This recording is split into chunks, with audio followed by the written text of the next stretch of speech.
నమస్తే, నేను మీ జర్నలిస్ట్ కేఆర్ని. తెలంగాణ ముఖ్యమంత్రి రేవంత్ రెడ్డి గారి మీద బీఆర్ఎస్ వర్కింగ్ ప్రెసిడెంట్ కేటీఆర్ గారు తాజాగా ఆసక్తికర వ్యాఖ్యలు చేశారు.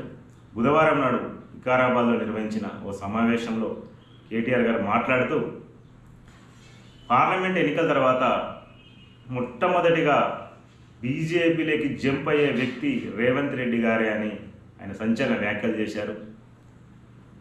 రేవంత్ రెడ్డి సర్కార్ని కూల్చాల్సిన కర్మ బీఆర్ఎస్ పార్టీకి లేదని,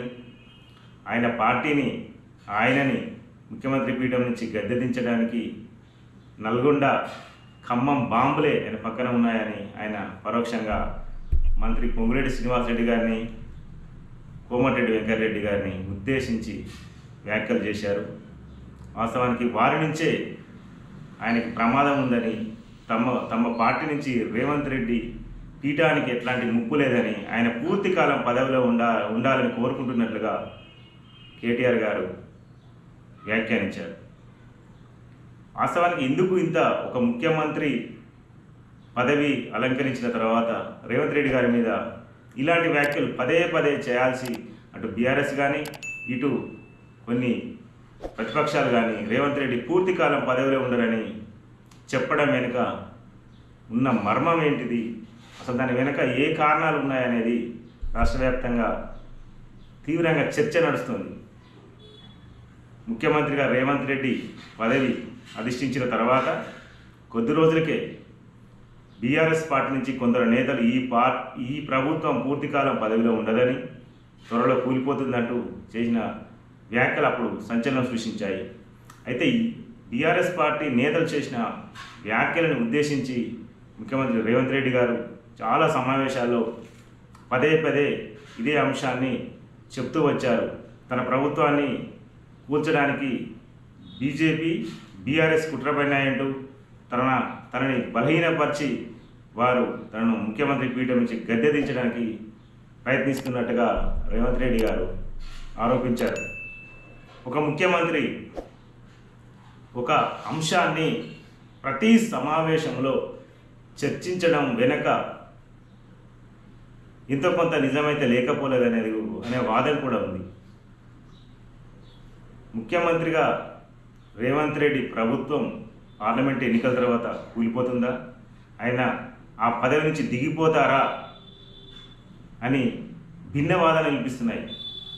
కొంతమంది పూర్తికాలం పదవిలో ఉంటారని, మరికొంతమంది రేవంత్ రెడ్డి గారు పార్లమెంట్ ఎన్నికల తర్వాత ముఖ్యమంత్రి పీఠం నుంచి దిగిపోతారనే వారు కూడా ఉన్నారు. వాస్తవానికి లోక్సభ ఎన్నికల తర్వాత కాంగ్రెస్ పార్టీ కనుక రాష్ట్రంలో అనుకున్న విధంగా ఫలితాలు సాధించలేని పక్షంలో రేవంత్ రెడ్డి సర్కార్కి అటు ఇంటా ఇటు బయట ప్రమాదం పొంచే ఉంది. తన నాయకత్వాన్ని పార్టీలోని నేతలే ప్రశ్నించి పార్టీ హైకమాండ్కి ఫిర్యాదులు చేయక మానరు. ఈ పరిస్థితిలో పార్టీ హైకమాండ్ కూడా రేవంత్ రెడ్డి అధికారానికి కళ్యం వేయాలని చూస్తుంది. ఆయన పీఠానికి పొగబెట్టాలని కూడా పార్టీ హైకమాండ్ ప్రయత్నిస్తుంది. ఇది కాంగ్రెస్ పార్టీ నైజం. అదేవిధంగా వచ్చే ఎన్నికల్లో కేంద్రంలో మోడీ సర్కార్ హవానే ఉంటుంది, మళ్ళీ వారే అధికారాన్ని చేపడతారనే వాదం బలంగా వినిపిస్తుంది. ఆ విధంగా సంకేతాలు కూడా కనిపిస్తున్నాయి. ఈ క్రమంలో కేంద్రంలో మోడీ సర్కార్ ఉండే పక్షంలో రాష్ట్రంలో కాంగ్రెస్ పార్టీ అన్ని సవాళ్ళను ఎదుర్కొని కేంద్రాన్ని ఢీకొట్టి పరిపాలన సాగించడం అంత తేలికైన వ్యవహారం ఏమీ కాదు. అలాగే ఓటుకు నోటు కేసు వ్యవహారంలో కూడా ఒకవేళ ప్రతికూల ఫలితం వచ్చే సందర్భంలో రేవంత్ పీఠానికి ఎసరు రాక తప్పదు. ఈ ప్రమాదాలన్నీ తరుముకొస్తున్న నేపథ్యంలో రేవంత్ రెడ్డి గారు ముందు చూపుతోనే తన ప్రభుత్వాన్ని కూలగొట్టడానికి కుట్ర జరుగుతుందంటూ తన ముఖ్యమంత్రి పీఠా నుంచి దింపడానికి అటు బీజేపీ ఇటు బీఆర్ఎస్ నేతలు ప్రయత్నిస్తున్నారంటూ ఆయన పదే పదే అనడం వెనక మతలం ఇదే అని కొందరు అంటున్నారు. ఎందుకంటే ప్రజలని ఒకవేళ ఇదే పరిస్థితులు ఏర్పడే సందర్భంలో ప్రజల్ని ముందుగానే ఈ విధంగా వారిని సిద్ధం చేయడానికి ఆయన రేవంత్ రెడ్డి గారు అంటున్నట్లుగా వారు అంటున్నారు. ఎందుకంటే ఒకవేళ తనకు పార్టీలో కనుక అసమ్మతి పెరిగి పార్టీ హైకమాండ్ తన ముఖ్యమంత్రి పదవిని ఇబ్బంది పెట్టే సందర్భంలో ఆయన ఏక్నాథ్ షిండే ఫార్ములాని పాటిస్తారని, అందుకే ఆయన పార్టీల ఫిరాయింపుల పర్వానికి పెద్ద ఎత్తున తెరలేపారని అంటున్నారు. నిజానికి రేవంత్ రెడ్డి ఎన్నికల ముందు తన మనుషులకి సీట్లు అసెంబ్లీ టికెట్లు ఇప్పించుకునే దాంట్లో ఆయన సక్సెస్ అయ్యారు. అనంతరం ప్రభుత్వం ఏర్పడిన తర్వాత కూడా ఇతర పార్టీల నుంచి తనకు అనుకూలంగా ఉంటారనే ఉద్దేశంతో ఫిరాయింపులకి పెద్ద ఎత్తున ఆయన ప్రాముఖ్యత ఇస్తున్నారని అంటున్నారు.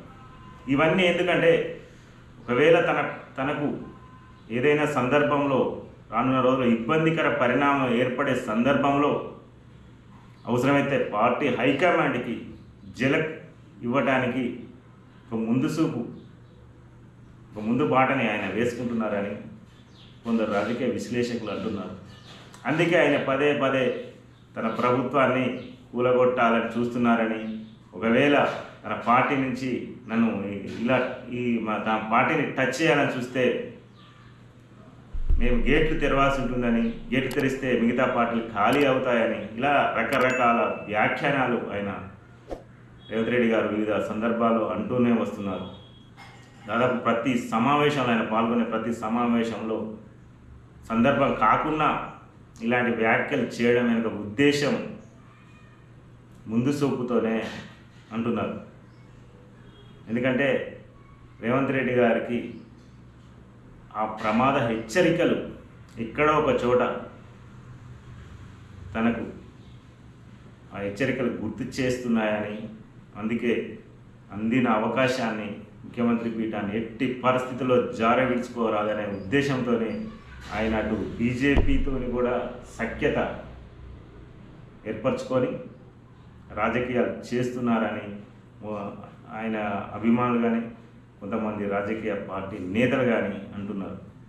మొత్తం మీద రేవంత్ రెడ్డి గారు ముందు చూపుతోనే రాజకీయాలు చేస్తున్నది అనే అంశం రాష్ట్ర వ్యాప్తంగా జోరుగా చర్చ నడుస్తుంది.